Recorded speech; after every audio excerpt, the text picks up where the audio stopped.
Murilo Rocha. Agora 10:09, Murilo Rocha, bom dia para você. Bom dia, Maria Fernanda Cinini, bom dia, Luciana. Bom dia. Bom dia, ouvintes da Band News. Já estava aqui há mais tempo, tá, gente? Eu ouvindo aqui o Kênio falando de uso capião e como esse assunto da Ibope, né?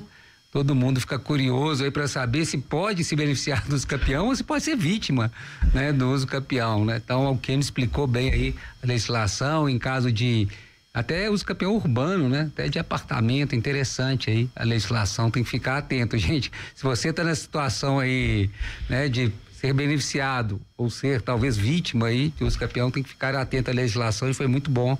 Quem não acompanhou, só no nosso YouTube voltar lá e acompanhar a entrevista do Kênio, comentário, a coluna do Kênio Pereira, todas as terças-feiras, o Kênio trazendo aí essas questões imobiliárias, sempre chama muita atenção de muita gente. E essa questão dos venezuelanos também, que situação, hein? Luciana estava aqui comentando com a Luciana, que situação, gente. Belo Horizonte já tem, né? Tantos aí problemas, moradores em situação de rua, agora chegando aí esses venezuelanos que estão, né? Percorrendo aí o Brasil em busca de uma oportunidade, né? Saíram da Venezuela e estão percorrendo o Brasil em busca de oportunidade. Com certeza alguns vão ficar por aqui, outros vão embora, né, em busca de outros empregos, porque tá a situação aqui em Belo Horizonte, vou te dizer, viu? A concorrência na rua já tá difícil, viu? Porque tem muito morador em situação de rua em Belo Horizonte, né? Nos bairros, como eu disse antes, era um fenômeno do hipercentro de Belo Horizonte.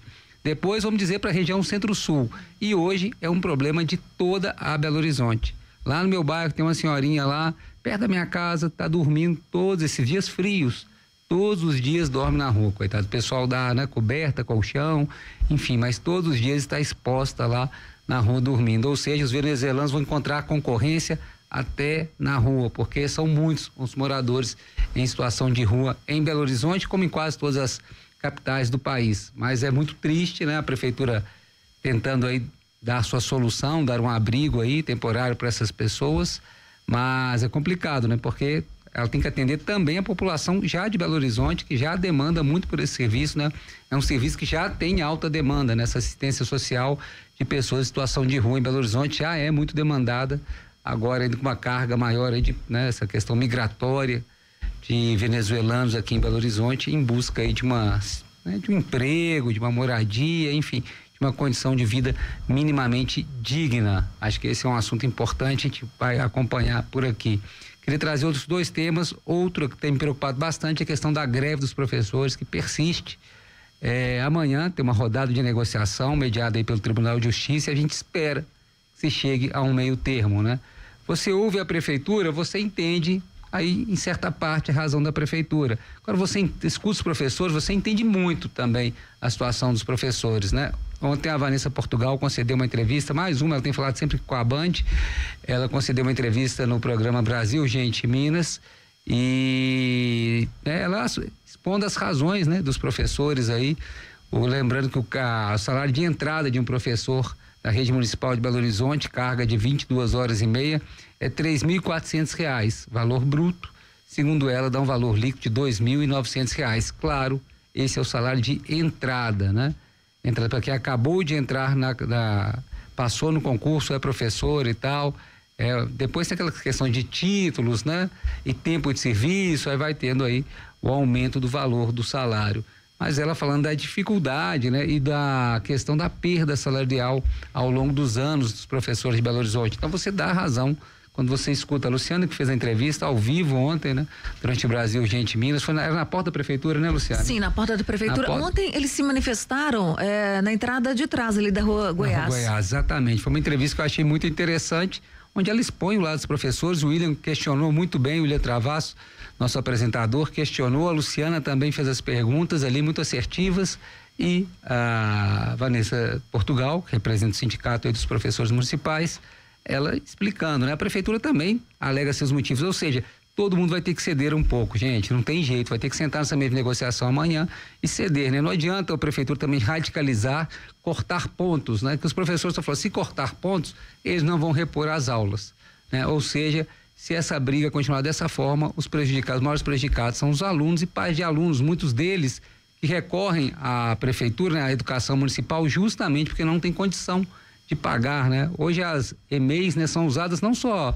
Tem muita gente de classe média, inclusive, aí, gente até bem indivíduo que usa as EMEIs, mas a maioria são pessoas pobres que não têm condição de pagar alguém para tomar conta do filho, enfim. Então, essa greve prejudica muito a vida dessas pessoas. Agora, os professores também têm que manifestar, é direito deles, né? Porque se eles não fizerem a greve, eles não vão ter melhorias salariais, né? Infelizmente. Então, acho que os dois vão ter que sentar na mesa, prefeitura, professores, e cada um ceder um pouco para chegar a esse desfecho. Esperamos que seja amanhã, nessa mediação aí, nessa mesa de negociações mediada pelo Tribunal de Justiça de Minas Gerais, né? Esperamos que possamos chegar num acordo entre essas duas partes e as aulas serem retomadas aqui em Belo Horizonte, né? Essa questão dos cortes dos pontos também, a prefeitura pode rever isso aí, quem sabe, nessa mesa de negociação, porque não é bom para ninguém, né? Corta o ponto e depois o professor não vai repor a aula, ou seja, o aluno vai perder duas vezes.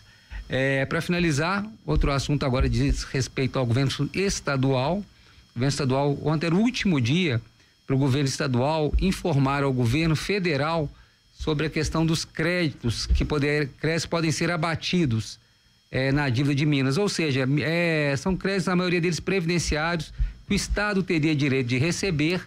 Ele está transferindo esses créditos para a União. Pelas contas da Assembleia aí, seria cerca de 2 bilhões de reais. Que o Minas está transferindo esses recebíveis para o governo federal, ou seja, bateria em cerca de 2 bilhões de reais. A dívida hoje está em 165 bilhões, cairia para 163 bilhões, seria cerca de 2 bilhões. Então, ontem era a data final, 30 de junho, para Minas informar sobre esses créditos tributários, então cumpriu o prazo. Aproveitou nesse documento aí que oficializou essa questão dos créditos, acabou também formalizando ali, né? Isso não era uma necessidade, mas acabou informando ao Ministério da Fazenda, reforçando ali a questão das estatais mineiras que Minas tem interesse que sejam federalizadas. Aí reforçou aquilo que a gente já vem informando: CEMIG, Copasa, Codemig, MGI, né? MGI e, por fim, a EMC, Empresa Mineira de Comunicação. A de investimentos, né? Aquela empresa de investimentos também foi arrolada ali na lista ali como que tem interesse de repassar ao governo federal. Isso não era um prazo ontem, o prazo ontem era dos créditos, mas o governo mineiro acabou reforçando neste documento, falando para o governo federal: olha, lembra aí que nós temos essa empresa que nós queremos repassar a vocês. Agora eu fico pensando, Sininho, Luciana e ouvintes, assim, o governo federal nesse momento que está, corda no pescoço, né? Pressão política, pressão econômica. Eu acho que esse assunto do Propag, assim, é a 19ª prioridade do Haddad nesse momento. Eu acho que não está na lista ali dos 10 assuntos prioritários dele. Tá com muitos outros problemas, né? E o governo abrir mão aí de receita nesse momento, eu acho que não vai ser a prioridade. Claro, foi um projeto, foi acordado, foi votado, o Propag, tá? O governo vai ter que cumprir, mas assim, não está ali na mente do Haddad hoje, dos técnicos do Ministério da Fazenda, essa prioridade, a questão do pagamento das dívidas dos estados. Então, acho que esse processo, apesar de Minas ter essa urgência, essa celeridade, né? O governo estadual reforçando essa questão dos créditos, das empresas serem federalizadas, esta é uma pauta prioritária para a gente aqui, para os políticos aqui, para a Assembleia, para o governo de Minas. Mas na cabeça do Haddad, eu acho que essa daí não está nem entre as 10 prioridades do momento e dos pepinos que ele tem pela frente, que ele tem para resolver. O ministro da Fazenda está super pressionado, né, com a situação do governo como um todo, a situação econômica principalmente. Então, esse assunto do Propag aí não é uma pauta prioritária hoje dentro do governo federal. É claro, prioritária aqui para Minas, mas para a União ela não é uma prioridade. É isso. Sinine e Luciana. Valeu.